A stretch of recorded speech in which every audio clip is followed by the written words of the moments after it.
Hey team, Yasin here, and in this training we are going to be talking about coaching call number 1, which is titled Goal Setting and Clearing the Clutter. Inside of this training, we're going to go ahead and go step by step and talk about this first coaching call, so that way you can be set up to deliver this to your students. And then at the end of this training, we're going to be talking about how to do this with your RWA student partner, so that way you can go ahead and get the practice out of your system and get rocking and rolling. So let's go ahead and jump right in. Why is this training important? Because of course we are continuing our theme inside of this module by getting your transformation program together. As always, we do have the training outline available for you inside of the guide for future reference. And so let's go ahead and hop right in. And so the very first thing that we are going to talk about inside of this training is the pre-call ritual. Especially with this being the first coaching call that you will be delivering, this is a very important concept that I have to talk to you about, so that way you understand that, hey, this is going to be a standard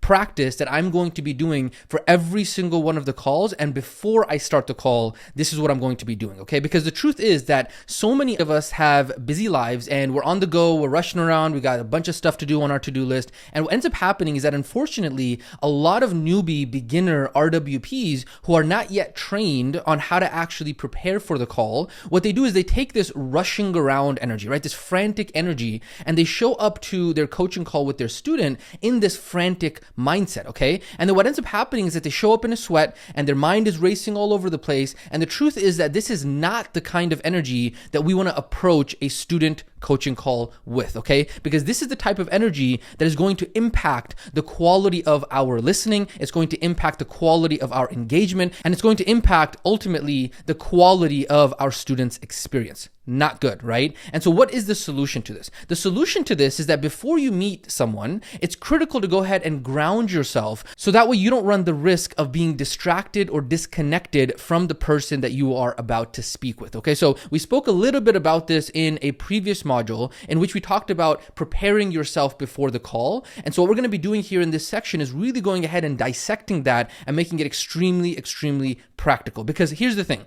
the most disrespectful thing that you can do to your student is being in the middle of something, right before the coaching call, and then all of a sudden rushing to the call with your mind completely distracted. It's not professional, it's not good, it's a big no-no, okay? And so to show that you are professional and that you have earned your right to be taken seriously as an RWP, it's important to get grounded, to become present before every single coaching call, so that way you are in the right mental headspace, okay? Now, how do we actually do that? How we actually do that is by ritualizing our pre-call time. And so ritualizing is a very specific word there, because what we want to do is we want to make time before the call, about 15 to 20 minutes, and we want to make that time sacred, okay? Sacred, like it's almost like holy, right? Because we want to make sure that we're taking that time to get grounded, to get centered, to get focused, so that way we can facilitate the transformational experience that we are looking to deliver to our students. And so in order to do that, we put together something called a pre-call ritual. Now, this is going to be extremely independent. It's going to be something that is specific to you and something that you put together, but we've gone ahead and put together an example to show you what that might look like. And then we can go ahead and put it in an action step in another upcoming call. I'm not going to put it as an action step in this call because of the fact that this is the first call. There's going to be a lot more things for you to do, but in an upcoming call, we are going to make it an action step for you to actually write down your pre-call ritual and really start to make it kind of like a procedure, right? You do it every single time without fail, and it kind of primes your mind to get ready for the call, okay? So there are 3 parts to this that we typically talk about. We say practical preparation, we say right before the call mindset shifts that are very helpful to make, and then when you are actually starting the call, okay? So practical preparation usually takes about 10 to 15 minutes, right? You're doing this maybe 30 minutes before the call, things like brushing your teeth, going to the bathroom, filling up water, setting up your notes, reviewing the student's previous action steps if it was applicable. Obviously for coaching call number 1, that would not be applicable, but for future calls, it would be. And then obviously putting away any distractions and things like that, right? So that is going to be the practical preparation. And then we have right before the call, right? This is like 5 minutes before the call, we are preparing our mindset. So you can kind of think about this like preparing our physical environment, right? Preparing everything physically, getting our water, going to the restroom, all that kind of stuff. And then right before the call, what we're actually doing is we're actually making the mindset preparation, okay? So an example of this would be, number 1, taking 10 deep breaths with a slight smile on your lips, right? This is scientifically proven. Number 2 is grounding yourself yourself with positive thoughts. Number 3, reminding yourself that you are coaching a whole person who doesn't need fixing, isn't broken, and just has an untapped power within them that they just need help unlocking. And this is really tying into the understanding that, hey, when we are coaching somebody, when we are helping somebody, we are not coming at this from an energy of that, oh, you're broken and I need to fix you. Okay, so that's an important mindset shift that you can go ahead and make when it comes to actually helping your students. And then another very helpful mindset shift to make is trusting that whatever is about to happen in the coaching call is perfect and was meant to happen that way, exactly the way that it did, right? And what this does is it really helps protect us from being nervous or having self-doubt or really just building so much anticipation and thinking, oh, what if this happens? What if I don't know what to say? What if this happens, right? And honestly, to this day,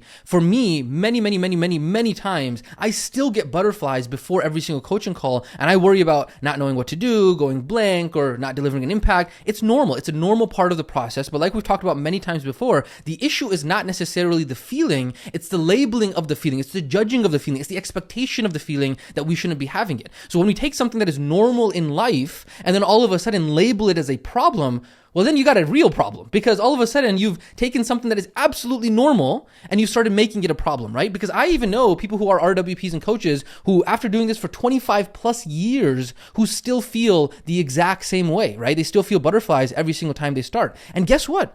It's not a problem, because it means that you care. The reason why you are feeling that way is because you actually care about the person, you care about the coaching call, you care about what's going to happen, right? And so how to alleviate that stress, that anxiety, that, oh, what if this doesn't go right, is you can just go ahead and trust, right? You let go and you trust that whatever is going to happen in the coaching call is perfect and is meant to happen the way that it did. And so if you make that mindset shift, it kind of helps protect you from feeling like, oh man, I got to have everything perfect, because hey, it was meant to happen exactly that way, right? And so it's just a very good frame to help with that. Now, I do want to go ahead and point out that your mindset shifts are not limited specifically only to these, right? This is just a list that we've gone ahead and put together. But as you start to go ahead and get more practice throughout this process, you're going to find mindset shifts that are helpful for you that you can add to your own list and remind yourself 5 minutes before the call. Okay, so that is the right before the call mindset shifts. And then finally, when actually starting the call, it is extremely helpful to go ahead and ground yourself in your surroundings, right? Taking a deep breath, grounding yourself in the chair, kind of like, especially for people who are empathetic and find themselves getting sucked in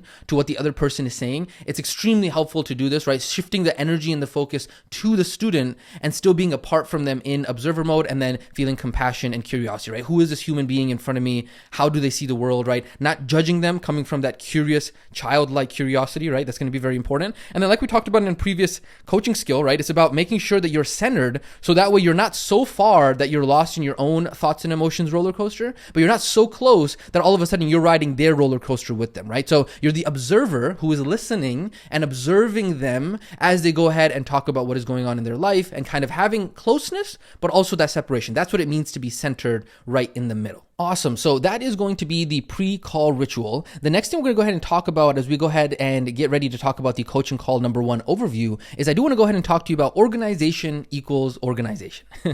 Because being a legitimate organization means, guess what? Having organization. It's literally what the word means. And so it's critical to make sure that you keep your student coaching call notes organized, right? You want to make sure that you are keeping track of, hey, what did we talk about with the student? What was important to them? What is the progress that they are making through the program, right? Through your program. And so this is what it means when we talk about bringing thoughts into reality, right? We talked about this as a coaching skill in module 4. This is what we're talking about, because when you talk to things to your student, right? Your student talks to you, you talk to your student. These are all just thoughts. These are things that like are said and just live in space, right? They're just like, okay, if you don't write them down and you don't actually put them into a tangible format, they're going to be lost. You're not going to remember what the student says, student's not going to remember what you said, and it's just lost. And so when we bring thoughts into reality, what we're actually doing is actually putting them to paper. We're not just making them abstract anymore that they're going to be forgotten. We're actually bringing them into the physical world, okay? So there are many ways that we can do this to stay organized. Here are just a few ideas. Number one, pretty much mandatory thing you're going to be doing is the Google Drive setup, right? We've talked about that in the previous training and how to make sure that you do that so you are keeping everything organized, right? Other aspects or other things you might be able to explore are maybe physical file folders, written paper for each student. Personally, that is not been my preference. Things are able to be lost, that kind of stuff. However, I know some students and RWPs prefer that kind of stuff. Or if you're an advanced user and you're like, hey, you know what? I'm pretty good with technology. You can explore apps like Notion, Roam, Evernote. These are all awesome applications that allow you to be able to manage things in the cloud and virtually as well, right? But ultimately, honestly, the Google Docs, if you are okay with typing, is awesome. If you prefer physical writing, then you can always write and having the printed notes printed out. And then you can always just type them in later or kind of just scan them or, have a picture of them or whatever that might look like. So regardless of what you decide to use, we would highly recommend that you do end up using or modeling the template that we provide. Okay. So underneath this training, as one of the references is going to be the coaching call notes template.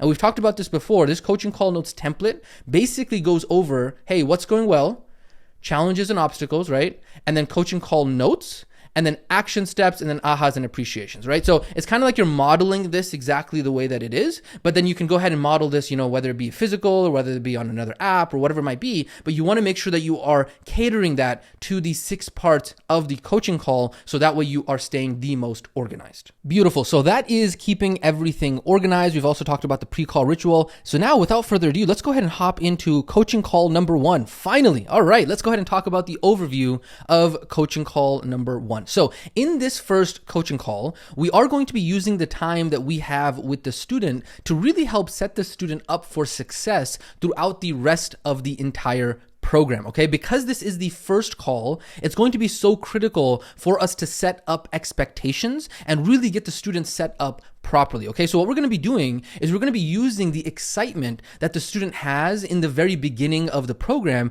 and we're going to be doing that to help them take actions and think of certain things that they normally wouldn't like to do, right? Things like talking about their goals, thinking about their powerful why, clearing the clutter in their life, setting up their environment for success. We know that these are things that we call inevitable actions. What does that mean? Is that if we do these things, it is going to make the likelihood of success later on significantly more inevitable, okay? And so we are doing this so we can help the student create a commitment that actually lasts. And so this is something that you have to know as an RWP coach, this is very critical, is that when somebody is starting something in the beginning, that is when they are the most excited, right? The dopamine is high. Everybody's very excited. It's very awesome. That is the time that you have to capitalize on making the most amount of setting up for success, because you know that inevitably that dopamine, that excitement, that novelty effect is going to wear off. And so you want to make sure that you're using this time in the very beginning to make sure that you are setting the student up for success when that inevitability actually happens and they actually end up losing excitement. Well, guess what? They've already set themselves up for success, right? So by making these decisions about what they want, why they want it, and making the decisions, clearing the clutter and actually making changes in their life, we're making it inevitable that the student will be successful because they've already made those decisions, okay? And so from the very beginning of the first coaching call, as you're going to see here as we get into the script in just a second, we are helping the student use this excitement to make decisions about who they want to be and how they want to live their life. And so without the student even knowing, what we are doing is we are helping set the student up to start the transformation to become their version 2.0 self, so that way they can effortlessly achieve their desired situation, right? So this is what it looks like, right? When they come to us, they're in their current situation and they are currently their version 1.0 self, right? And so what we ultimately know, because we understand the transformation process, we understand the becoming process, is that if they want to achieve their desired situation, they are inevitably going to have to become a different version of themselves. That is how they go from knowing to actually doing, because they've become someone else. It's not just the knowledge that they have, it's the identity that they've changed that has allowed them to create a different desired situation. And so this is what we are doing in coaching call number 1 when we are facilitating this process. Now, an important note here is that this is not something that we tell the student. It's really something that we are keeping track of in the back of our minds throughout coaching call number 1, so that we understand the purpose of the call from a 30,000 foot overview. We understand the nuts and bolts under the hood of what's actually going on. But if we were to explain this to the student from the day one, they would be extremely confused and it wouldn't make any sense and it would not be good. And so this is just something that you are understanding about the psychology of coaching call number 1 as you go through it. Awesome. So now, in addition to understanding the psychology of coaching call number 1, the other thing you also want to understand that as you go throughout all of the coaching calls, regardless of coaching call 1, 2, 3, 4, all the way to 12, is that throughout all of the coaching calls, you will also pretty much be using all of the coaching skills that you learned in Module 4. So it wasn't just random. We said, hey, let's go through Module 4 and do all of these coaching skills. Because throughout all of these coaching calls, you are going to be using extremely commonly things like conscious listening, curious exploration, paraphrasing, verbal mirroring, matching and mirroring. The entire conscious listening process is going to be throughout every single coaching call, okay? Specifically things like tonality and understand the communication spectrum, right? So even though we are not going to mention every single time in the coaching call explanations that, hey, we're going to be using this skill at this point, even though we don't mention it, you want to understand that in between the words that are going on, right, under the hood of the actual words is that you're actually using these coaching call skills that we learned in Module 4. There was a reason that we had you guys go through the skill sessions and really learn and practice those skills. So you want to keep that in the back of your mind as you're going through these coaching calls as well, is that other than the script, other than the explanation, is that you are going ahead and utilizing the art of coaching throughout every single one of these coaching calls as well. Okay, so that is going to be very important to remember. All right, now also with this specifically, we are going to have student action notes. And so what's going to happen is that along with every single coaching call, there is going to be a document that is called the student action notes. Now, this is very important to note, is that unlike your student notes template, right? You have your template that follows the 6 parts. That's kind of just generic. That applies to every single coaching call. You can use it, just print a bunch of them out, whatever. But the student action notes, those are actually specific to the coaching call, okay? Because what happens, and I'm going to show you the example for coaching call number 1 right here, is that you will see is that coaching call number 1, student action notes, and then it specifically has the prompts that are for coaching call number 1. And so these are the action notes that are for the student that they are going to print beforehand, or they're going to maybe do it digitally, whatever. But either way, you're going to be emailing it and you're going to be sending it to your student 1 to 2 days before the actual coaching call, okay? And so that's what I wanted to make 100% clear, is that the student action notes are specific to every single coaching call. So coaching call number 1 is going to have different student action notes, and coaching call number 2, and so on and so forth. And that is because the prompts are going to be specific to what it is that you are going to be talking to the student about. Now, in regards to actually sending this over to the student, what we're going to be doing is that we're going to be sending over the student action notes. We're going to send them about 1 to 2 days before the actual coaching call date, right? So in the case of, let's say, coaching call number 1, we have it scheduled for, let's say, Thursday. We're going to send it to the student maybe on like Tuesday or Wednesday, okay? We do not want to do it any earlier than that.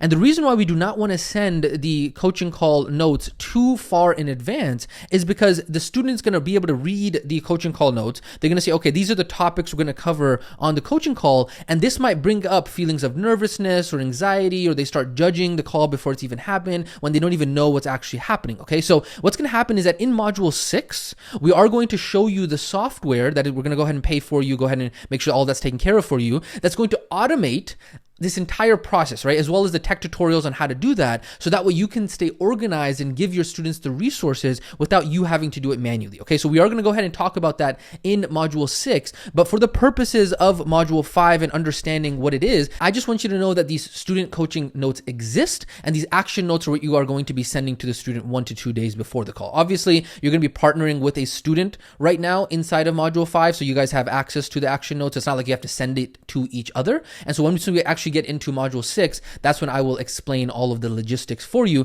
But right now, you just want to be familiar with all of that, all right? So with that being said, let's go ahead and hop now into coaching call number 1 and the explanation of coaching call number 1 and showing you the script and everything of that, all right? Now, in terms of viewing this document, it is very important to go ahead and give you a little bit of a mini tech tutorial for this, because it is highly recommended that you do use the zoom feature in the Google Docs to zoom in and out of this document. So we're not talking about Zoom like the chat or the web, the meeting application. That's not what we're talking about. We're talking about the zooming in and zooming out feature here in Google Docs, okay? And so you're not going to be looking at that right now, because obviously you're going through the training and you're listening to me right now. But when you actually use the explanation document, all right, after this training and you get through the resources of it, it is highly recommended that you sometimes go ahead and zoom out in order to see the overall script and explanation, and it's going to make sense to you more here in a second, and then also zooming in to see the specific words that you need to say. And how do you actually do that, right? What's the tech tutorial on how to do this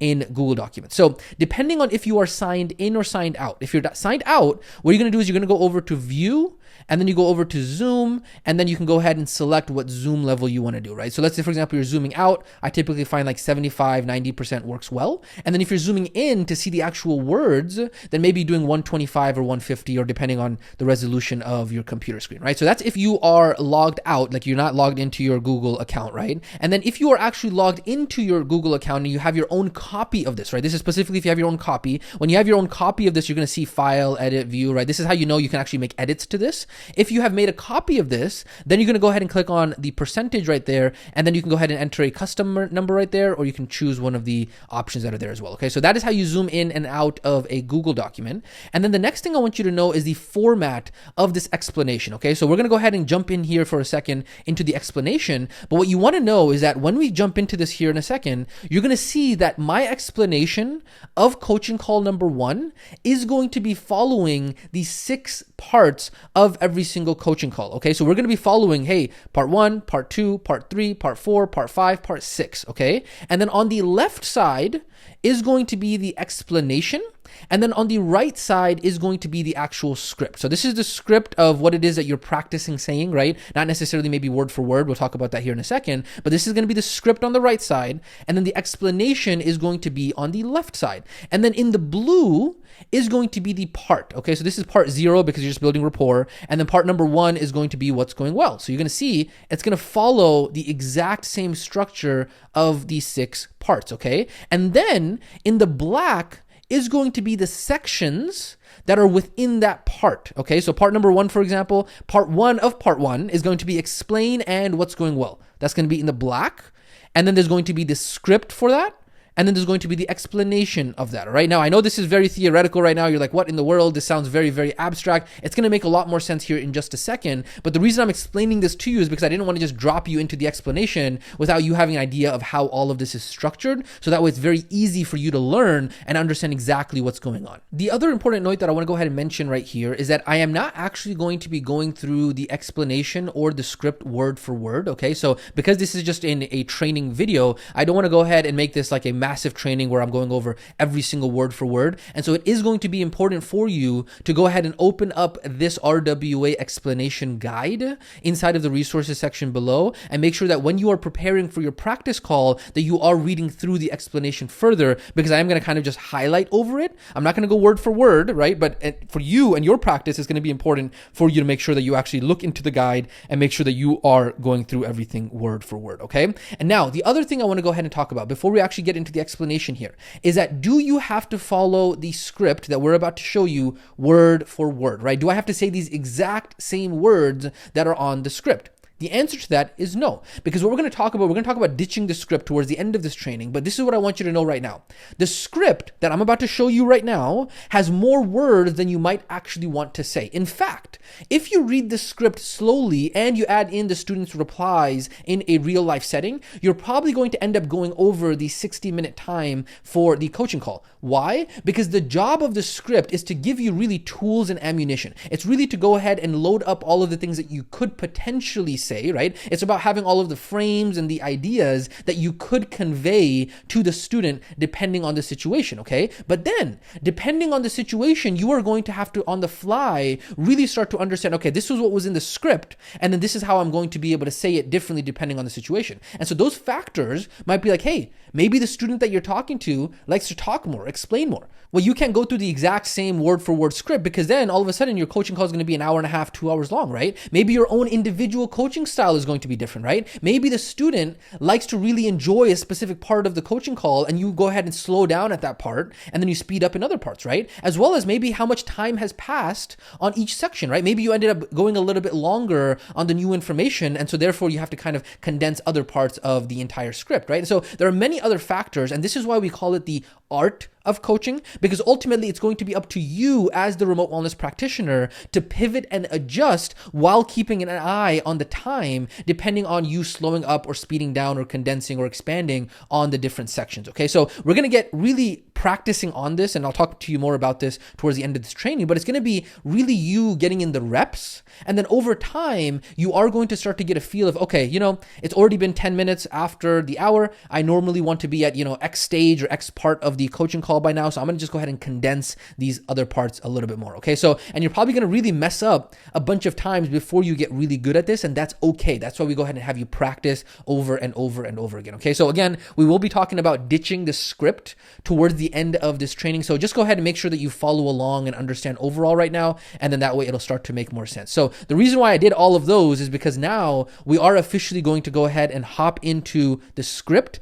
and the explanation. And I really wanted to go ahead and have all of those kind of notes ahead of time, so that way you weren't as confused as we go into this right now. So with that being said, let's go ahead and hop right into the very first part of this. And so the very first part of this is actually part 0. So this is not a part of the 6 parts, right? Normally we start with what's going well. We are going to go ahead and talk about what's going well here in just a second. But before we talk about the actual 6 parts, we're having part 0. And part 0 is about building rapport, okay? And so we're doing kind of like the first coaching call welcome here. And just like I said earlier, we have the explanation on the left side, and then we have the script on the right side. And so what I'll do is I'm going to go ahead and switch back and forth. I'll read the script, and then I'll explain what's going on here. So you're starting off and you're like, hey, happy Wednesday, Tina. Hope you're doing absolutely phenomenal. I'm super excited for our call today. This is our first coaching call together for your 90-day transformation program. How are you feeling about that? Right? And so that's kind of the rapport section of it. Again, remember, word for word, not word for word. Does it exactly have to be that? Not necessarily. We'll talk more about that here in a second,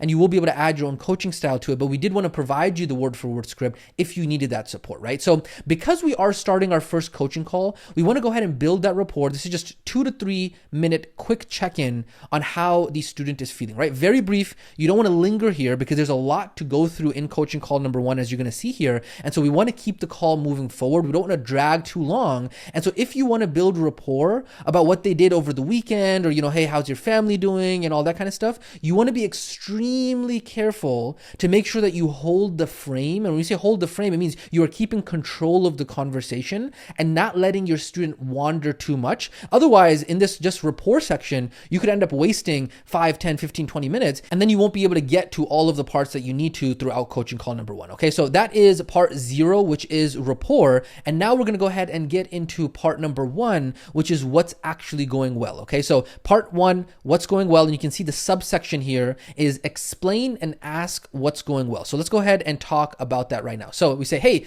all right, so we're going to be starting our call today with what's going well. And the reason we start our calls this way is because we as human beings have a natural tendency to focus on what's not going well and what we're doing wrong, which has us feeling demotivated. Versus on the other hand, when we focus on what is going well, we feel motivated and inspired to continue to take action and make progress. And I'm guessing, Tina, you want to feel motivated and not demotivated. Am I right? And so, like I said, just a comedic moment there. You wait for the student's reaction so that way you can kind of gauge what's going on, right? And so now I know this is your first coaching call together, but I'm curious to start with something that is going well in your life so far, right? So no qualifiers, no evaluating. All we're doing is recognizing ourselves for doing the best that we can with what we have. And so it could be in any area of life, your health, your body, any area of life. And so what's something, Tina, that you are proud of trying or doing in the last 7 days, no matter how little or tiny the effort was? Okay, so that's the question there. That's a script, right? And then the student responds. We're practicing conscious listening and matching and mirroring.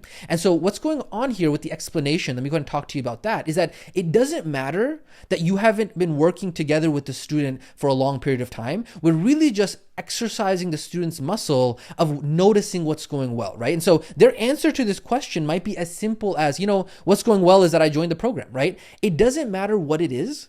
Even if it's the most minimal thing ever, it might be like, hey, I stretched for 10 seconds, yesterday. It doesn't matter, right? We're establishing the ritual from coaching call number 1 that we begin our calls by focusing on what's going well. That is the point of what it is that we are talking about here in the explain and what's going well section right here. Okay, so the student responds. Now, what's going to end up happening is that sometimes, and you'll see here, if the student tries to go negative, let me just scroll down a little bit here so you can see, is that this section right here, because it's in parentheses right here is that this only applies, this part of the script only applies if the student actually tries to go negative. Because what you're going to see is that some students, they'll start off by saying what's going well, but then they'll add a big but there, okay? They add a big but.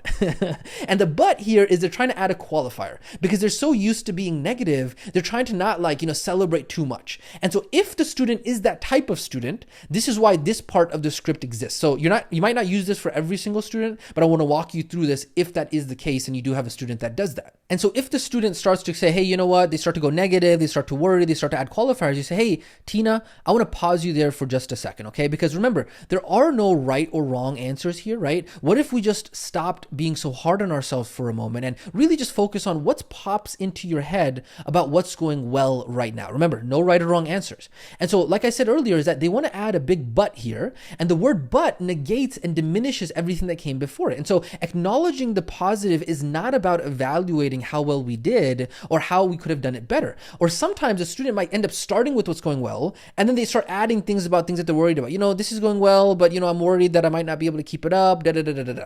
And so it's our job as RWPs to catch them doing that, right? We are the leader in the call. And so if our student starts focusing on the negativity, what we do is we just gently and respectfully interrupt them and rein them back in so that way they can focus on what is going well. So sometimes a student might need more than one interruption and a reminder. Why? Because unfortunately for some students, it's just become a habit to focus on what's not going well, okay? And so nothing is wrong with them as a person. They've just not developed the habit of focusing on what's going well. They've instead developed the habit of focusing on the negative things. They don't like to give positive acknowledgments. And so what we're doing is we're helping them break that habit. And just a pro tip here, it does help to say the person's name when you are interrupting them, so that way it doesn't sound as rude, right? So like, hey, Tina, I want to just pause you there for a second. So that's just a pro tip that I wanted to go ahead and include for you guys there as well. But again, remember, this entire section inside of part 1 only applies if the student tries to go negative when we ask them what's going well. For sometimes you're not going to use it, sometimes you are going to use it, but it is there for you as a resource, okay? So next, as we go ahead and talk about what's going on here in part number 1, we then talk about positive energy. Okay, so what's happening is that no matter what the student says, no matter how small it is that we're going to go ahead and congratulate them based on what they said. Okay, we're going to just make a big deal out of it. So it's like, wow, in the last 7 days, you stretched for 10 seconds. That's amazing. How exciting. Thank you so much for sharing. And so what you're going to notice is that you're bringing the energy of the entire coaching call, of the entire session up because of the fact that you're talking about what's going well. And it's critical for you to respond in a positive energy, no matter how big or how small what it is that they said is, especially because this is the first coaching call. We want to go ahead and add energy into these kinds of questions because subconsciously they're going to start attaching positive energy and feelings to this part of the call. So that's going to be very important, okay? Because unfortunately, so many people in society have been beaten down. They've been focusing on the negative for so long. We really want to help them and allow them to start focusing on the positive, okay? So we move over from positive energy, we move over to this part of the script. It's like, hey, I know sometimes this can feel small and insignificant, but trust me, as you'll start to see over the next few weeks, this is going to make a massive difference in your life. Even though this is just a small example, over the last few minutes, what do you notice? What do you feel was so good about taking the time to look back and acknowledge yourself in this way right now, right? So we're just going to go ahead and ask them this question so that we're really cementing this positive emotion inside of their mind. And again, the student responds here and conscious listening and matching and mirroring, right? So what we're doing here is that even though they are just mentioning something small, we're starting that praise confirmation cycle that we've spoken about in previous trainings with the reticular activating system, that, hey, we're adding praise, and then they're going to start noticing more things that they're doing well. And so we're starting this even without the student knowing. We don't have to explain to them the praise confirmation cycle, but they are automatically going to be a part of it because we're walking them through that process. So you can see it's not about giving the student more information. It's what we're doing behind the scenes as RWPs is that they are going to have a transformation without them even knowing because of everything that is under the hood. And we're just really understanding psychology, we're understanding the mind, we're understanding the RAS, and that's what we are walking them through. And so with this question, we are cementing to them in their mind and taking a second to be like, wow, it was actually very nice for me to notice something, even though it was very small. I took a second to look back, and that's the benefit of the exercise. And then once they go ahead and respond from there, we go ahead and explain self-acknowledgement. Now, this is what I want to go ahead and point out here, okay? Is that things like this, like explaining self-acknowledgement, even though it is in the script, you might condense or expand depending on how the factors are playing, right? Like if you're noticing that time is going by too fast, if you're noticing that time is going by too slow, the student is responding a lot more. These are parts of the script that, yes, they're in your tool belt. Yes, we're providing them to you, but you might condense the explanations. And as you get more repetition and more practice, you'll figure out how to be able to condense them, right? So here under explaining self-acknowledgement, we're saying, yep, exactly. We're confirming whatever it is that they said. And we say, cool, we're going to start to explain it now. We say, hey, we're going to start all of our coaching calls this way by focusing on self-acknowledgement. It doesn't matter how small the self-acknowledgement is. All we're doing is recognizing ourselves for doing the best that we can with what we have. It's not about evaluating how well we did or how well we could have done or how well we could have done better. Why? Because self-acknowledgement is what gives us the fuel that motivates us and gives us energy. So I'm going to break frame here for a second. So you can see what we're doing here is we're explaining exactly the purpose of self-acknowledgement. And we go ahead and give an example here. Kind of imagine it's like depositing $1 of energy into our bank account. We can use that $1 of energy to do something we want, versus when we're self-critical, we can go ahead and take that $1 out. The reason this is so important is because it's like a massive bank of self-acknowledgement. And so that way we can make better decisions when we feel good about ourselves, versus when we focus on what's not going well and we start to feel crappy. Well, guess what happens when we feel crappy? Then you pause and the person might respond, hey, something, right? And say, hey, yeah, we make crappy decisions when we feel crappy. Does that make sense? The student responds to yes. My favorite quote about this is that what you appreciates. When you focus on what's going well, more good things follow. Does that make sense? The student responds yes. So I'm not going to go through this entire explanation. It's going to be up to you to go look into the explanation guide here and the script as well. So that way you can see what that looks like. But again, remember, here in the script, we're providing for you more than you might need, but that is up to you to be able to cater and tailor all of this to the unique situation, okay? But ultimately, the big points that you want to make sure that you hit is that we are telling the student that we are going to be starting all of our calls this way, okay? We help them understand when we focus on what's going well, it's kind of like we're depositing into an account and this feeds itself. And so when we focus on what is going well, we're able to take more and more action. And this is what we call the focus, action, results cycle. And so what you focus on, those are the kinds of actions and decisions you make, which is the experience and the results that you get. So again, this is not necessarily that you explain it to your student, but I just want you as the RWP to understand the behind the scenes is that when you focus on the good, you make good decisions and make good action, okay? And then as a result, when you take good decisions, take good action, make good decisions, you experience good results. And when you experience good results, it allows you to focus more on the good. And so this is the behind the scenes of what we are doing here in part number 1 and really cementing it here in coaching call number 1 as well, all right? So that is going to be all of part number 1. All right. Now, again, I know the explanation is a little bit more in depth. You are going to have to kind of study it. You are going to have to download it. You're going to have to zoom in, zoom out, kind of really get an idea of this. And I know initially it is going to seem and feel overwhelming, but I promise you, once you've done this a couple times, once you've done this even up to a dozen times, you're going to feel so much more comfortable and you're going to understand how to tailor this to your own unique coaching style. Okay, so that was part number 1, which is what's going well. All right, now we're going to go ahead and go into part number 2 of each of the 6 parts, which is the challenges and the obstacles. Now, it's going to be a little bit different for coaching call number 1 here because there are no challenges and obstacles because it's the first coaching call. And so instead of doing challenges and obstacles, we're actually going to be doing here in coaching call number 1, something different than what we do in all of the other coaching calls, which is we're going to go ahead and walk the student through desired state goal setting. Okay, so let me go ahead and go through the script here. Again, I'm not going to go word for word for this. You want to make sure that on your end, you go through the document so you can read it word for word, but I'm going to kind of go over it briefly here. Okay, so we're going to go ahead and first talk about the vague goal. So we say, hey, all right, so this call is going to be quite unique because it's our first call together. What we're going to go ahead and do is we're going to go ahead and set goals to focus on for the next 90 days. And so you can think of goals as instructions to the universe of what's going to happen. Obviously, I'm going a little bit faster because I don't want to go word for word with this, but you get the point, right? And so it's like, cool, they're going to be specific, measurable, actionable. Don't worry if none of that makes sense. I'm going to walk you through this so that way it can be easy for you. And then you just go ahead and confirm, hey, do you have your action notes ready for the call right now? This question, you might want to even maybe add it a little bit earlier, but we went ahead and added it here because this is an okay place to go ahead and put it. Student responds yes. Awesome. So let's just go ahead and start brainstorming together. What are some outcomes, maybe 2 or 3, that you would like to have happen over the next 90 days? Remember, this first part, we're just going over the vague goal. And then optionally, if you want to include in the script, you can say, hey, what are some outcomes that if you got them, you would say, you know what, this was the best investment that I ever made. So that's another question that you can add to this. Now, you might be listening to me, and even as I go through the script, you're like, man, Coach Yasin, like, you're a natural at this. You're saying this so clearly. You have energy when you speak. You're having the tonality on place. You're really going ahead and talking to this in a commanding, kind of authoritative, kind of you are the coach.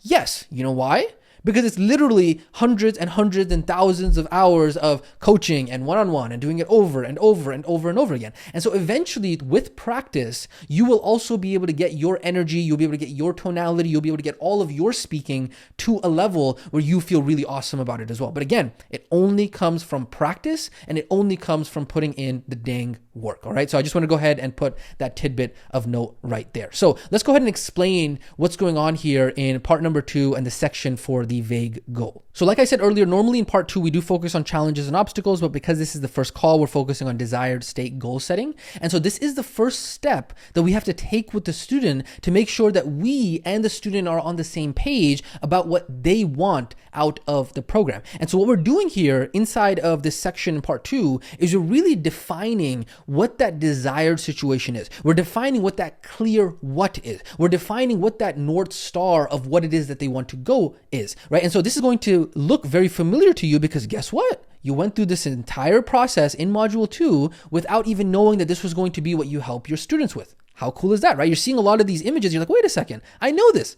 Yes, guess what? It's almost like we knew what we were doing. Almost. It's not like we've done it a couple 100,000 times, right? And so with that being said, what we're doing here is that without this clearly defined desired situation North Star, it's going to be extremely difficult for your student to be able to reconfigure their current reality to be able to support achieving this outcome, okay? So getting this desired state clear really helps us make sure as RWPs that we can help make sure that the student is making progress and holding them accountable to the vision that they said they wanted. Okay, so we're basically going to soon take that vague goal and we're going to start to make it a meaningful goal, right? Obviously, we talked about this in the coaching skill. And so the very important thing to note on here is that right before coaching call number 1, you are going to be having a strategy session with the person. Now, strategy session practice is going to be happening at the end of this module, but inside of the strategy session practice, as you'll see later in this module, we do also walk them through a mini desired state goal setting. But the reason why we're revisiting it here in coaching call 1 is because their desired state might have changed since then. And on top of that, we're just kind of making it more official, right? So we're just asking them, hey, what are some vague outcomes? What are some things that you would like to have happen in the next 90 days that would, you know what, if they happen, you would say, you know what, this was the best investment I ever made. And so obviously the student is going to respond. We are practicing conscious listening, matching and mirroring there. And then the next section within part number 2 is all about now getting specific. And so the script of this reads, okay, cool. So now that we've brainstormed a few vague goals, let's go ahead and dive a little bit deeper, right? And so what you're going to be doing here is you're going to basically be repeating a couple questions to be able to help them get a little bit more specific. Okay, so they say, hey, I want to feel better. Well, it's like, how specifically would you like to feel better, right? So you're continuing to kind of just massage this and try to help them get more specific and measurable with this, okay? So once the student has their North Star, we've helped them kind of get more specific, what you then say is, okay, awesome. So I'm going to go ahead and give you a minute to go ahead and write down this specific measurable outcome on your student action notes. And so you can see here, this is where the action notes kind of blends in to what we're doing here, because this specific part right here in their action notes is exactly that. My specific measurable outcome in the next 90 days, my North Star clear what is, and then once you've helped them get that specific, they go ahead and take a minute and write that down in their action notes. And so you can see these action notes are specific to every coaching call to help the student have that recollection. We're really bringing thoughts into reality here because we're taking this thing that we just talked about, that if nobody writes it down, it's just going to go into the universe and nobody's going to remember it. But now we're bringing it into reality by actually writing it down. Okay. Now, an explanation for this section I want to walk you through here is we are going to be using curious exploration, right? We're going to go ahead and help them get that specific. And it's very important to help your student articulate this goal properly, because without clarity around this, it's going to be very hard for you to know if the student is on the right path and helping them actually make sure that they're making progress in their transformation program, right? So a couple of criteria for this. You want to make sure that the goal is stated in a positive way. It's like, hey, what we want to do, not that we don't want, right? Initiated and maintained by self. It doesn't rely on somebody else changing. Achievable within the time frame given, having a specific description, right? I'm not going to go through all the details of this. You can go ahead and read it inside of the explanation guide later. And then obviously an appropriate chunk size as well. Okay. Now, these 5 criteria, you may or may not decide to share this with your student. This all depends on your specific coaching style, depending on if you see the student is interested in this kind of stuff. So there is a lot of flexibility here. This is why we call it the art of coaching. And again, we're going to talk more about this in ditching the script later on inside of this training. Okay. So the biggest thing that you want to understand about this is that we are working off of the agenda of the student. They are in the driver in many ways, and we are kind of the leader and the facilitator that is allowing them to get to their North Star and where they're headed. And so once they actually go ahead and have a specific measurable outcome, we're going to go ahead and inside of our notes, you see how all of this comes together as a system. Inside of our notes, we're going to go ahead and make sure that we are putting that down under our call notes. This is very, very, very important, right? You want to make sure that you are writing down their 90-day outcomes so that way you can go ahead and hold them accountable to that. So you want to make sure that you write that down. They are writing it down and you are writing it down. Very, very, very important. Okay. So they're going to go ahead and respond. They're going to go ahead and talk about trying to make it more specific. Okay. And then from there, we're going to go ahead and move into part 3. Now, we went ahead and talked about part 2, which normally is challenges and obstacles. But in this case, we've gone ahead and replaced this with desired state goal setting, right? That's what we did. Desired state goal setting. Now, under part 3, normally we would do new information. But because this is the first call, we're not doing new information. Instead, we're going to be hopping into the why underneath the why. All right. So we did desired state goal setting. Right now, they have their 90-day goal. We went ahead and written it down. They wrote it down, all that kind of stuff. It's specific, measurable, actionable. It's stupid simple, all of that kind of stuff, right? And then part 3 is we're now going to go ahead and talk about the why underneath the why. All right. So now what we do is right over here, we say, okay, cool. You want to go ahead and, insert their clear what right here. You want to go ahead and exercise 3 times a week by the end of this program. Is that right? And so what we're doing here is we're confirming their desired state. So the very first section of part number 3 is basically taking what it is that they told us from the previous part, and we're just confirming it one more time in their own words by using verbal mirroring. So what you want is, fill in the blank, is that right? All right. And so what we're doing is that before we actually hop into the why underneath the why, before we actually dig really, really deep, we want to make sure that we and the student are on the same place. We are on the same page in terms of exactly what it is that they want to go deep on. Okay, this is very important because unless you get confirmation on what it is that they want, it's going to feel like, oh man, we just did why underneath the why for 20 minutes on like this thing that wasn't really important for me. And so making sure that we are 100% in confirmation with what they want and their desired situation is in their own words is critical. Remember, in their own words. We're saying, okay, so what you want is, based off the previous part, this is what you want. Is that right? And then Tina says yes. And then they might confirm or they might clarify, and then we might verbal mirror again. And Tina says, no, I want to exercise 3 times a week, but I want to make sure that I do it, in the morning or whatever. Okay, so cool. So what you're saying is I want to exercise 3 times a week in the morning by the end of this program. Is that right? And so then we can go ahead and do that again if we need to clarify, okay? Then the next section underneath this part is now when we go ahead and start exploring the why underneath the why, all right? So we go ahead and say, all right, cool. So you want to exercise 3 times a week.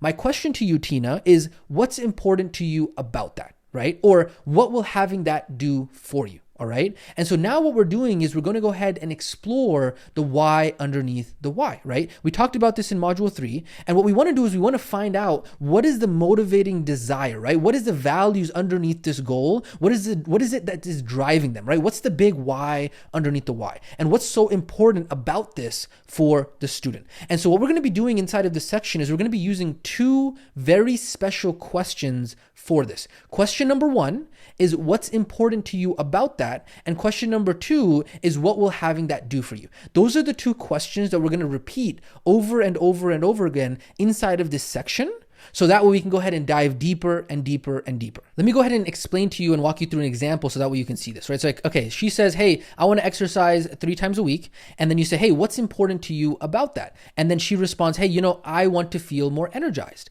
And so what we're doing here is that we then explain, hey, Tina, a big reason why most people take action and get short-term results is because they never actually take the time to look into why they want to do this, right? So it's very important that we understand what your big motivating factor is, because many people who fail don't understand what their big motivating factor is. And so what we're going to do here, I'm going to just go ahead and ask you a series of questions so that way we can go ahead and understand what is the big reason you want to do this, so that way you can have a commitment that lasts. Does that make sense? Awesome. And so talk to me then, is that you want to feel energized.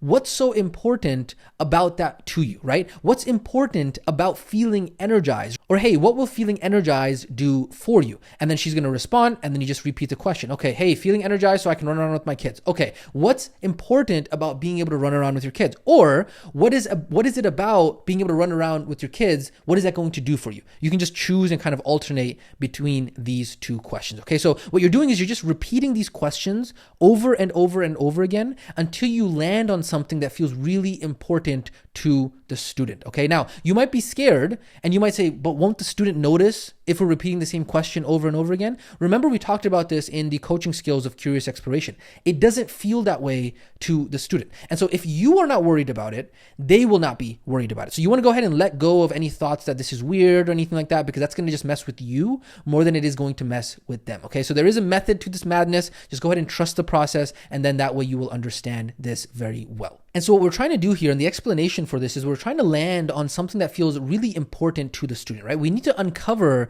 why they want this. What's the driving force that is going to help them change? The reason for this is because this is probably not the first time they have tried to go after their goals, okay? And so what we need to understand now is like, okay, why is this time going to be different, right? Why are they going to be willing to change this time compared to previous times, right? Why? Because of the fact that this is the powerful why that is going to allow them to be able to make it through all of these ups and downs during the transformation process, because their why is so worth fighting for, okay? This is what it's going to allow them to say yes to the changes that they need to make and stay away from the things that they don't want to make, right? Say no to the things that aren't going to help them. And so it's a matter of helping them understand that, hey, this is the commitment that you need to make. And so even this explanation here, even though this is the explanation on the left side, it's good for you to be familiar with, because this is something that you might even explain to the student or some students who might struggle with this. So say, hey, the reason we're doing this why is because it's the commitment to the why that is going to allow us to be able to focus on what's more important than the short-term pleasure in the moment. And so we're going to have this powerful why as our value system. This is the promise that we are making, so that way we understand that when we are making choices, this is the promise we've made to our why. Otherwise, the old habits and behaviors are going to overtake the student, right? And this is something that you can kind of understand yourself, or you can explain that to the student. It's like, hey, this is what's going to allow you to overcome the old habits and allow you to be able to make new decisions, okay? So again, I'm not going to read this word for word through the explanation, but this is something that is good for you to understand, so that way you are very well versed. And then if you need to explain this, you can go ahead and do so to your student. But again, this depends on your coaching style XYZ, right? And so that is what we're talking about here with curious exploration. We're just now going ahead and exploring the why underneath the why. And then as we continue inside of this part, once we actually have something that lands, what we do is we now then go ahead and confirm the importance of that. So we say, okay, on a scale of 1 to 10, how important is this why for you? And then the student might say like a 5, or they might say an 8, or they might say a 9, or whatever, right? And so, and then if they say like a 5, we say, okay, well, what would have to be true in order for this to become an 8 or a 9, all right? Now, if they say 8 or a 9, we can go ahead and skip this. We obviously don't need to go ahead and say, okay, cool, it's 8 or 9, beautiful. Because what we're doing is we're aiming for something that's at least an 8. Otherwise, it's not going to be a powerful enough driver, right? So if they say like a 5, we then go ahead and do a little bit more exploration to find a more powerful why, all right? Now, once they actually do have a why that is powerful, 8 or 9, we then say, okay, cool, I'm going to go ahead and give you a minute to go ahead and write this down in your student action notes, so that way you can go ahead and have that written down, okay? So just go ahead and let me know when you have that done. And so again, we're including the student action notes here. Y underneath the Y, my Y under my Y is, and then we go ahead and have them write that down there. And then obviously on your end as well, you are going to go ahead and be writing it inside of your notes as well. So even though I didn't include that here on the left side, you want to make sure that you are writing it inside of your student notes for the coaching call as well. All right. So then they're going to go ahead and respond. They're going to say, yep, I've gone ahead and written it down. And you say, beautiful. We're going to now go ahead and move on in the coaching call. All right. So remember, we don't necessarily tell them that there are these parts. We don't say, okay, cool, we're now going to move to part 4. We're just kind of walking them through this without them even knowing this. Okay. So next up, we now have gone ahead and talked about part 1, part 2, part 3. We're now going to go ahead and talk about part 4, which is an experience exercise. Okay. Now we're actually going to have 2 experience exercises here in coaching call number 1, but this is where, because time is limited, right, we might expand or condense depending on how we're doing with the time frame. So we're giving you everything for you as an RWA student. We're just giving you the whole shebang. Like, here, take everything, right? And then it's up to you as now the RWP, as the coach, to really kind of condense and expand according to the time, according to the student, XYZ, all right? So that's where there really is a fine line before replicating, before you iterating, but it's not possible for us to be able to give you exactly what's going to happen for every single student. So it's going to be up to you to kind of play around with this, practice, get the reps in, and then you'll be stronger from there going forward. Okay, so part 4A, which is experience exercise, which is called anchoring. And so what we're going to be doing here is we're actually going to now take their big, powerful, motivating factor, and we're going to actually cement it into one of their 5 senses. And so what we're doing here is inside of the script, I'm not going to go ahead and read this entire script. It's going to be up to you to go ahead and read, but you want to understand that what we're explaining to them is we're going to talk to them about anchoring something physical in their environment that is going to remind them of their why. Okay, so that way, outside of the coaching calls, when you are not there, they will have something that is going to anchor their why into what it is that they are doing, right? So this might actually end up being something like a screensaver on their computer. It might be a post-it note somewhere. All we're doing is we're explaining to them, hey, there's this thing called anchoring.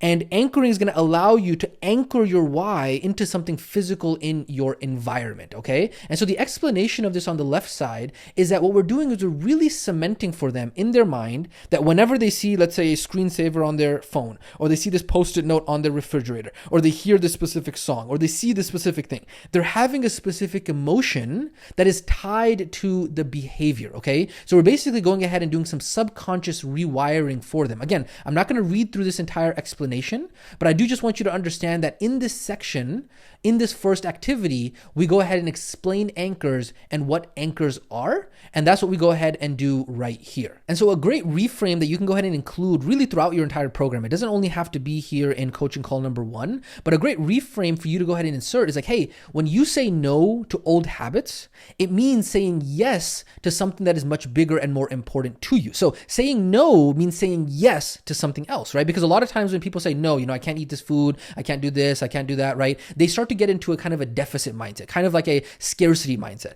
But when you make that reframe shift, it's like, hey, when you say no to something, it means you're actually saying yes to something else. You're saying yes to something that you want to actually have happen, something that's more important to you, right? And so we're always saying yes to something. It's just a matter of saying yes to the things that we actually want in our life. Again, this is up to you if you want to go ahead and include this, but it is a powerful reframe that I wanted to go ahead and mention here. Okay, so this entire section here is all about explaining the anchors, right? And then once we explain the anchors, we help the student create their own anchor. So once we've explained what an anchor is, what we can condense it or expand it, right? Depending on the explanation, depending on the time, we can go ahead and once we understand explaining the anchor, we then brainstorm with the student and help them come up with a couple different anchors, kind of like physical objects, sounds, smells in their environment that will remind them of their why. All right. And so things that we've gone ahead and explained for you as an RWP, this could be kind of things like wallpaper, a wedding ring, flowers, little notes around the house, an affirmation they say to themselves, a poster they hang up, something they say out loud like victory, or like put their hands above their heads whenever they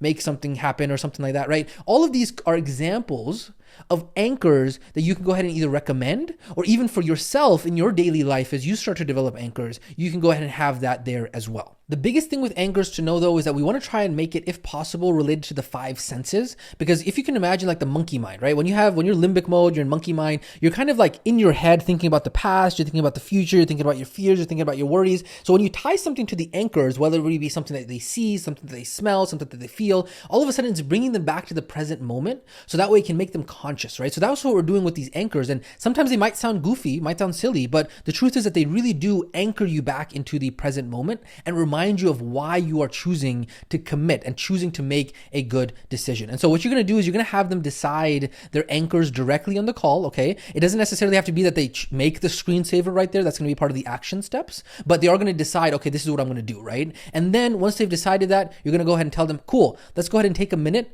and have you write down your anchors inside of your student action notes as well. And you go ahead and have them write that down right there, okay? So that is going to be what that looks like for this specific part right here. And that is part number 4A, which was the experience exercise related to anchoring. Again, remember, we have 2 experience exercises here in coaching call number 1. However, with practice, you might have to condense or expand these things, okay? So experience exercise number 2 is going to be all about clearing the clutter, okay? So brainstorming clutter is going to be section number 1, which is right here, brainstorming what clutter they have and explaining what clutter is. And so we just come in here and we say, cool, next up, I want to talk to you about clutter. And this is going to be a mini exercise called clearing the clutter. And this is another big reason why people take action and get short-term results, but then they aren't successful long-term, is because they haven't actually made the changes in their life in order to be able to have those changes stick. And so this is important for a couple different reasons. Number 1, physical objects. Number 2, our external world is a reflection of our internal reality. Number 3, we want to make decisions that are one time and make success inevitable, right? Again, we're giving you the whole shebang here, but you might condense or expand depending on how much time that you have. The explanation of this is that what we are doing is we're helping clear out the old so that way the student can make space for the new. This is very similar to what it is that you did when you started the RWA program. Maybe not as in-depth, but what we're doing is we're helping them make changes and brainstorm 2 to 3 things that they can go ahead and do that will allow them to clear the clutter in their life, right? So clearing the clutter, we talked about this activity. And if the student really struggles with this, you can actually add certain things that you learned in the nutrition wear activity. Because if you remember, in the nutrition wear activity, it was almost like doing a clearing the clutter activity, but that was specific to your kitchen and your food and all that kind of stuff, right? And so if they struggle with that, you're not going to say, hey, let's do the nutrition wear activity. You just say something like, hey, what about clutter that's in your kitchen or something like that, right? And so that's going to be where you go ahead and talk them through that, all of that. And so you go ahead and ask them here, hey, what is some clutter that you might have in your schedule or in your environment that we can go ahead and clear moving forward, right? What are some things that would help you be more committed to insert their desired state over the next 90 days as we clear that clutter? So then they go ahead and brainstorm right here. And then once they've brainstormed, we go ahead and decide, hey, cool, now that we've brainstormed, let's go ahead and talk about what's in your control, right? What can you do in the next week that is going to allow you to clear the clutter, right? Maybe it's prioritizing your calendar, reprioritizing your time, having a babysitter for a few hours, right? Whatever that might be, you go ahead and help them decide what it is that they want to clear the clutter on. And then you go ahead and have them write that down inside of their action notes as well. So there's going to be a section there, the clutter that I'm clearing to make room for what I actually desire. And you're going to have them write that down inside of their action notes as well. So again, I know I'm going a little bit faster through this explanation and through this script, but it's going to be up to you to go ahead and make sure that you go through this explanation and read through it properly. So that way you can go ahead and understand this further. All right. So beautiful. With that being said, we now go ahead and go into part number 5. And part number 5 is all about the action steps. All right. So we've gone ahead and done part 1, 2, 3, and then 2 of the exercises. We now go ahead and go into the action steps. And the first section for the action steps is introducing the action steps. So we go ahead and talk to them about how we don't want to go make it too big, small hinges, open big doors. We don't want to make it too big. We want to go ahead and make them very simple action steps, but make sure that we understand the difference between easy versus hard, simple versus complex.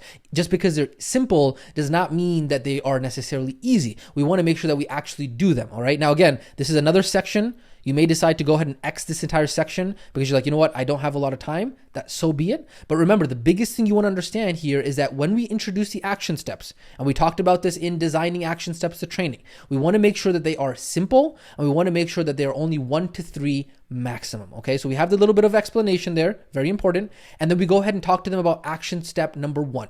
And action step number 1 for coaching call number 1 is all going to be about clearing the clutter. So we're going to go ahead and explain to them like, hey, remember that clearing the clutter? Well, your action step number 1 is we're going to go ahead and and decide what are the big boulders that we can clear from the things that we wrote down that we can go ahead and commit to. Okay, so we're going to go ahead and have them basically go ahead and decide what they're going to do over this upcoming week, so that way they can go ahead and clear the clutter inside of their life. Okay, so that's action step number 1. And then action step number 2 is connecting with their anchors. Okay, so action step number 2 is we're going to go ahead and this week make sure that your anchors actually mean something. So every time you interact with your anchors throughout this entire week, we're going to go ahead and have you actually go ahead and make them mean something. Okay, so that's action step number 2, which is connecting with their anchors. Again, the script is available for you there, so that way you can understand what that looks like. And then finally, action step number 3 is going to be where we go ahead and introduce the 3-day energy observation. Okay, so this is a little bit different. Clearing the clutter, connecting to the anchors, that makes sense. It's connected to what it is that we were doing before. However, here in action step number 3, we're actually prepping them for the next coaching call. So what we're actually going to do here is we're going to say, cool, for this upcoming week, the third action step is you're going to complete something called the 3-day energy observation. Okay, so I'm going to walk you through this briefly, and I'm going to walk you through the handout so that way you can go ahead and understand this. Now, for you as the RWP coach, you are going to have the 3-day energy observation as a resource underneath this training. And at this point, this is going to be where you share your screen on Zoom and you go ahead and walk them through the actual 3-day energy experiment. You go ahead and tell them, hey, I have something super exciting planned for you for next week. I'm not going to spoil the surprise, right? You're building the suspense there. So you go ahead and kind of add that laughter there, that creepy laughter. And so you go ahead and tell them, hey, we're going to go ahead and we're going to need this data that you collect from the 3-day energy experiment for that special activity that we have next week. Okay, so sound exciting? Student says yes. Awesome. So what 3 days this upcoming week do you want to do the 3-day energy experiment? They respond. You ask them if they have any questions about that. And then what we're doing here is we are actually going to be introducing them to half of the 6-day energy experiment, because next week we're going to be talking to them about the blood sugar roller coaster. Okay. And so what we want to do is we have 3 of the days of their observation already done. So that way they are able to go ahead and leverage and understand the 6-day energy experiment a little bit more. So next week, one of their activities is going to be all about completing the experiment side of the 6-day energy experiment, okay? But right now we're having them for this first week do the 3-day energy observation, all right? So a couple notes on this, going to be very important, is that we are going to be showing you how to be able to create your logo in Module 6. So obviously for right now, the RWA logo is going to be there, but then we're going to show you in Module 6 how to replace that with your own logo. So don't worry about that too much right now. Just, download the file and you'll be okay from there. And then finally, you also want to make sure that whatever days they said that they are going to be doing the 3-day observation, you actually do go ahead and mention that right here, either in call notes or in the next call. You want to make sure that you're taking notes on that. And so that way you are up to speed with the student, and that way you know exactly what it is that they said. So that way you can go ahead and ask them about that in the future. All right. Then after that, we go ahead and inside of this part, have them repeat the action steps back to us. So we say, hey, now that we've gone ahead and gone over the action steps, go ahead and repeat them back to me. If you haven't already done so, let's go ahead and also have you write it down. And so that way they go ahead and write it down in their action call notes. Remember, this is very important. So that way they can take ownership of the actual action steps. This is very important. Now, even though we might sometimes email that to them afterwards, we don't necessarily tell them that, okay? We don't tell them, hey, don't worry, I'm going to email this to you and, all this kind of stuff. It's like, hey, make sure you write this down. This is very, very important. So that way you understand what's going to happen here, okay? And then at the end of this section here, we also go ahead and say, cool, now that you have this written down, where are you going to put this in your house? Where are you going to put this? So that way you can see them regularly. These action steps, this action steps notes here that you've gone ahead and put, right? Where are you going to put this in your house so that way you can remember to actually see these action steps on a regular basis? They say, oh, I'm going to put it on my fridge. Okay, awesome. All we're doing is we're getting them to say it out loud, so that way they're more likely to go ahead and do it. And again, remember, the explanation is available for you. Additional explanation is available for you there, so that way you can go ahead and read through that. All right, beautiful. Now, as we start to close out the coaching call here, part number 6 is ahas, insights, appreciations, and takeaways, right? So this is going to be like, yo, now that we go ahead, obviously you don't say yo, as we start to wrap up here, let's go ahead and finish this call off with some of the takeaways from our call today. What did you appreciate most about our session or our coaching call? What was the most helpful, right? What are you most excited about? It goes ahead and cements all of this. Make sure you read the explanation there on the left side for yourself, okay? Now, as well as closing out part number 6, you will see that we also have a closing section, okay? Now, that is not a part of the 6 parts, but in the same way that we had rapport, we also go ahead and close everything out as well. Now, this is very, very, very important, okay? Hear me out on this, is that as we close out the coaching call, this is a rule. we always want to make sure that we set the next call before the end of the previous call. We never want to end a call without a specific date and time of when the next call is going to be. Never, ever. Learn this in your entire career, period. Never end the call and just be like, oh, I'll just text you, or yeah, you will communicate and we'll figure out the time after that. They're going to get busy. You're not going to be able to get a hold of them. They're going to miss the next call. And then all of a sudden now you've lost a student. You do not want to do that. Okay. So what you want to do is, as you're ending the call, you want to say, cool, just a reminder, our next call is going to be next week, Wednesday, August 28th or whatever at 5 p.m. Does that sound good? Sound like a plan? We're going to go ahead and start off with diving deeper on these action steps. We're going to follow up, make sure you actually crush them, and then take them from there. Does that sound good? Yes. And so what we're doing is we're planting the seed and we're really opening up the loop, right? Opening up a loop means that you can kind of imagine like what soap operas do at the end of a show, is that they open up a loop where you have this cliffhanger and you're so interested in really going ahead and talking about the next coaching call. You're really looking forward to the next episode. And so what you're doing is you're opening up the open loop here. It's like, hey, cool, no problem. I'll see you later in life. No, you're saying, yo, we're going to go ahead and have this next call and we're going to follow up on this. Hint, hint. So make sure you actually do it. And then also our next call is going to be on this date. And so it opens that loop so the student is more likely to go ahead and follow through on everything. And then of course, rest of the week, have a great week, and we'll go ahead and talk next week. So that is how we go ahead and close out the coaching call. Man, oh man, oh man. We told you, we're not going to leave you hanging. We're going to make sure that you have everything you need to be successful in this career. You can see how much in depth we went into in coaching call number 1, talking about the script and the explanation. And even in just this training right here that we went ahead and went over, I was not able to go word for word. And we have all these resources for you to really be able to study and prepare yourself for these coaching calls, because there is no stone that we are leaving unturned for you and making sure that you are well prepared with this. Okay. So as we start to close out this specific training, I do want to go ahead and talk to you about ditching the script, right? Ditch the script. Let's go ahead and talk about that. So that way you can understand, where does the script come in handy and where is the script not so helpful? So as we just went through the script right now, you might be thinking, man, oh man, like these are not the words that I speak. These are not the words that I use. Like, do I have to use the script exactly the way that it is? And most students honestly are going to feel resistance to scripts, right? And rightfully so, right? Like reading from a script sucks and it really makes you sound all robotic and unnatural and all that kind of stuff. Now, some students thrive on scripts and others don't. But here's the truth. You don't need to sound like myself or Coach Malik or any other RWA coach, okay? It's not a requirement for success. The only thing that we ask from you is that you just engage in the script a few times so that way you can be familiar with it, because the more you practice with the scripts, the more comfortable you're going to become, okay? And so the scripts are really only there as training wheels to help you find your own voice. Because what happens is that when you find your own voice, you'll understand like, okay, this is how I speak, right? There's a certain way, there's a certain style that even myself, right, Yasin, the way that I do these trainings, the tonality that I use, kind of how sometimes I get serious, sometimes I talk fast, sometimes I repeat myself, that entire thing is my voice. That's how I speak. That's my style, right? You're going to be able to find your own style, but the reason we're giving you all of these resources is so that way you have these training wheels to be able to support you as you are finding your own voice. And so it is going to feel uncomfortable. You are going to feel like a robot for the first couple practice calls, and that's okay. You want to make sure that you stick with it, because I promise you, you will get better. And so our recommendation is that before each coaching call, before each practice call, read the script out loud 4 to 5 times. Okay, it is going to be a commitment for you to get better, because remember, this is an investment in your career. This is going to allow you to find your voice, which is then going to allow you to be able to have this skill set for the rest of your life. It doesn't matter what anybody does to me. It doesn't matter who's the president of the United States. It doesn't matter what the economy is like. I know my voice as Yasin. I know exactly what my coaching style is. I know how to be able to project my voice. I know how to be able to create transformation. This is the skill set that I have. No matter if I'm living in the United States or something happens and all of a sudden we got to move to like China or like Beijing or like Taiwan or, whatever happens in the future. Nobody knows if World War III is going to happen or what. But it doesn't matter, because one thing that nobody can take away from me is the skill set that I have invested in. That is why the best asset that you can invest in is not real estate or stocks or anything like that. The number one asset that you are going to be able to have for the rest of your life that nobody can take away from you is yourself, and specifically your skill set. And so yes, this is going to be an investment. I'm not beating around the bush here. I'm not going to try to like tell you and make it all rosy and like field of flowers and that kind of stuff.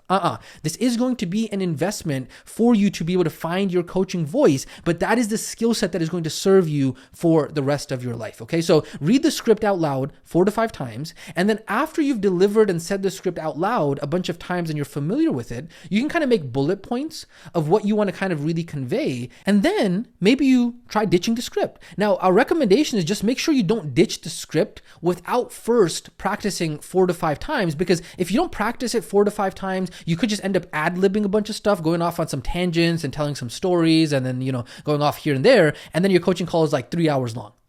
Right? But at first it might feel scary, but remember we talked about this in one of the coaching skills, which was all about trusting yourself. Okay. So maybe you try doing some coaching calls with the script and then you try doing a couple without them, but be okay with messing up and being wrong. Okay. That's how we're going to be able to innovate. That's how you're going to be able to find your own voice. So there is no right or wrong when it comes to ditching the script. There is no right or wrong time. It is going to be different for each student, but ultimately you do not want to be a remote control student who says, oh, RWA didn't tell me to do that. I'm going to follow exactly what they said, even though I know it's not working for me, right? That is what we talk about when we say replicate before you iterate, but hijacked and taken incorrectly, because there is a fine line between what is replicating and what is iterating. In fact, like I said earlier, you probably are going to have to ditch the script in certain places and condense and expand, because if you read everything out loud, word for word in the script with the students' replies, you're probably going to end up going over 60 minutes. And so you are going to need to practice and pivot and keep your eye on the clock, so that way you can be successful. And so we urge you, just don't replicate before you iterate on the main principles, right? Make sure that you actually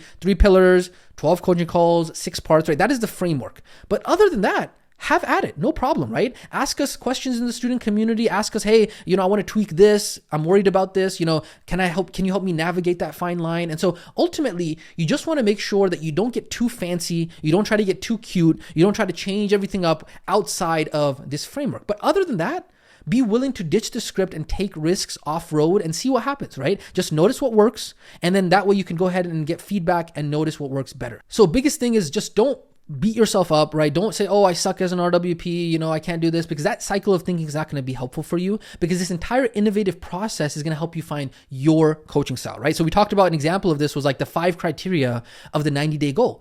For some students, you might explain it. For some students, you might not. It might be your prerogative. It might be your decision to be able to include that in your coaching style or not, right? And so this is where the art of coaching comes in. There are no right or wrong answers. Even we at RWA are always finding what new things work well. And so if you find something, honestly, this is legit. I'm telling you right now, listen to me very carefully, is that if you find something that you experimented with within the guidelines and you found success with, hey, share it with us. We're not going to be upset. I promise you, right? We want to learn from you as much as you want to learn from us. This is a group effort together. Yes, we are providing you the initial pieces, the foundations, the frameworks, and the guidelines, right? But at the end of the day, you do not want to be a remote control student who follows blindly and expects to be spoon-fed. Okay, if you're looking to be spoon-fed, you're in the wrong place, because unfortunately life and business and income and career, it doesn't work that way. Everybody's different. Everybody's situation is different. And so yes, we are giving you everything that you need, but you are going to have to tap into your own resourcefulness in order to be successful. And so yes, at this point, there is going to come a time where there is a group effort going on here. As you start to notice things that are working, please come back and share it with the group, share it with the other RWA students. Be like, hey, I tried this. This was very awesome. Hey, I condensed this piece. I tried this exercise. I tried this activity. This is what's working really well for my students. I did this, and this. And so that is going to be phenomenal. And that's how we have an amazing community of RWPs who are innovating and finding things that work, because there is going to come a time in this program where we've given you everything that we have.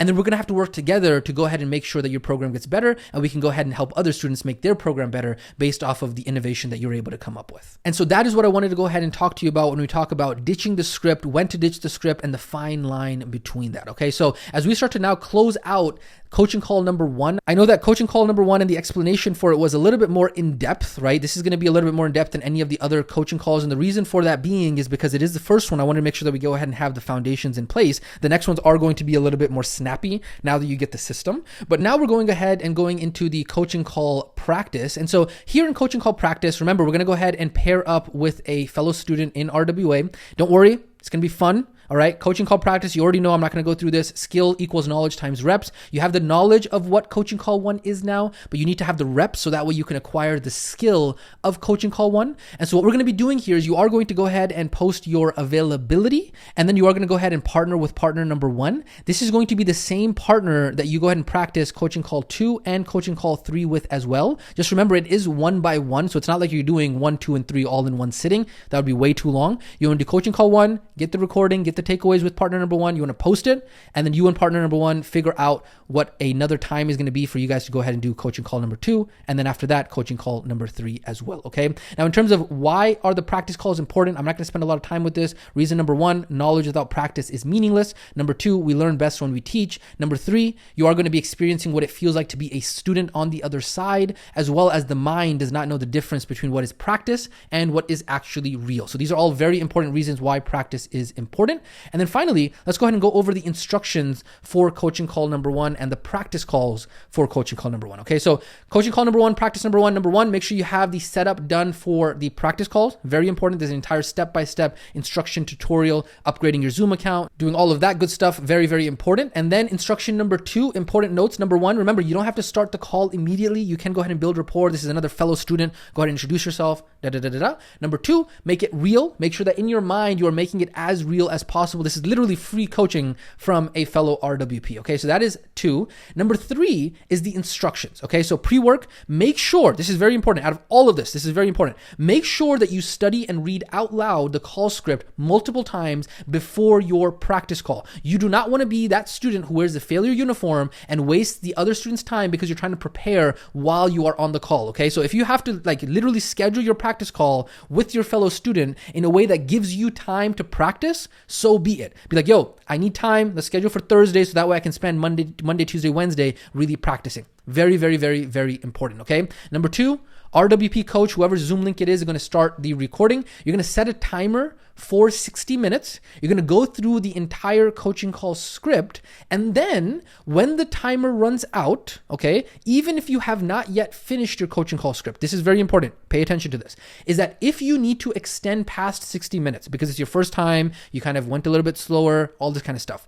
Number one, you have to get explicit permission from your partner and say, hey, I know the timer just went off, but we're like on part 5 right now. We probably need another 10, 15 minutes. Is it okay with you if we keep on going here inside of coaching call number one, right? And so you got to get permission. We got to be respectful of our partner's time. And then number two, you also mentally have to take note that you individually by yourself are going to have to go through coaching call number one again because you went overtime, all right? And so you don't want to actually do that with a real student. And so when that alarm goes off, you end the alarm, you ask permission from your fellow student to say, hey, we're going to go ahead and keep on going here. So my practice call is going to be longer than an hour. And then I'm going to go ahead and make sure that I practice so that way I can make sure that it's under an hour in the future. Okay, so that's going to be very important, ending the coaching call. And then you're going to go ahead and switch roles. Switch over to the other Zoom links, and then you're going to go ahead and start again. All right. Now, in between switching the roles, if you do need a break, you can go ahead and do so because I know sometimes these might go longer. And so you say, cool, hey, let's go ahead and take a break. I'm going to use the restroom, and then we can start again in 10 minutes. And then at the end of that call, when both of you have done your practice calls, you are going to decide with that same partner when you're going to do the next call. Okay, just make sure that you leave enough time to go through the explanation trainings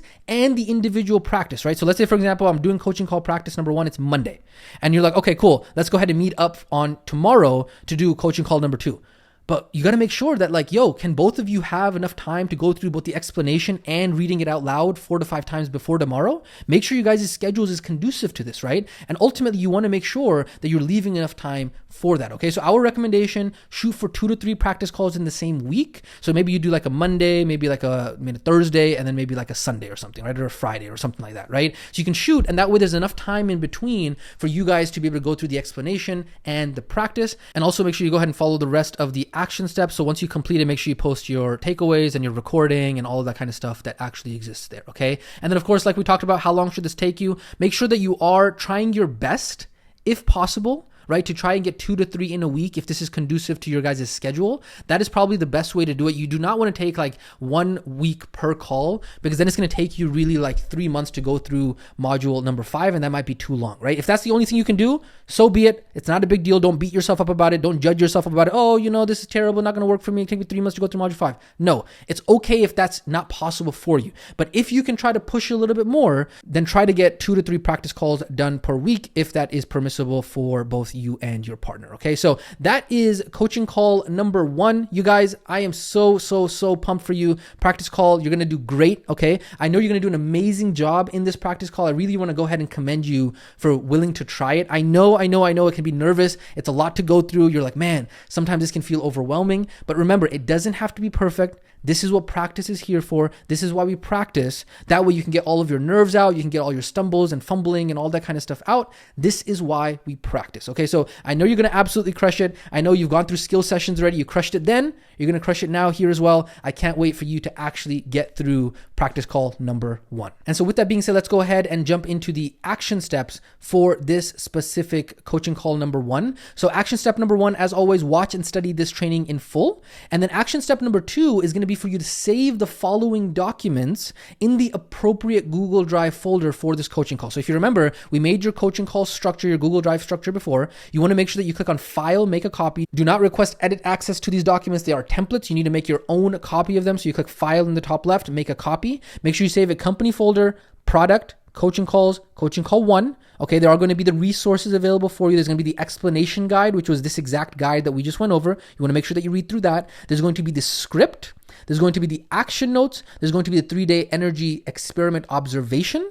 And then also there's going to be the template for the student coaching call notes for yourself, right? The one that you can go ahead and print multiple off of as well. So make sure that you go ahead and save all of these into the appropriate folder. And then action step number 3 is to make sure that you prepare your own student action notes. So the student action notes that were for coaching call 1, because you are also going to be a student in the practice call, when your fellow RWP is going ahead and delivering it to you, that way you have it printed and you can fill in, okay, my big why underneath my why was this. My anchors are this. My clearing the clutter is this. My action steps is this. So that way you can go ahead and experience what it looks like on the student side.